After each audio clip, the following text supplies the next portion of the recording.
بسم اللہ الرحمن الرحیم۔ رمضان المبارک کے چوتھے جمعہ کو جو شخص سورہ یاسین کا وظیفہ کر لیتا ہے تو ساری زندگی تمام پریشانیوں اور نقصانات سے محفوظ رہتا ہے۔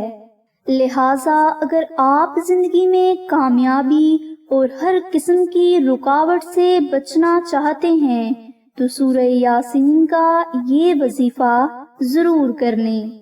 اس وظیفہ کو کرنے کے لیے عشاء کی نماز کے بعد اول و آخر 11 مرتبہ درود ابراہیمی اور درمیان میں سورہ یاسین کی آخری 2 آیات کی 172 مرتبہ بہت محبت کے ساتھ تلاوت کریں۔ یہ وظیفہ آپ نے صرف ایک دن کرنا ہے۔ انشاءاللہ اس ایک دن کے وظیفہ کی برکت سے آپ کے لیے خوشیوں کے دروازے کھل جائیں گے اور ہر مشکل بھی دور ہو جائے گی۔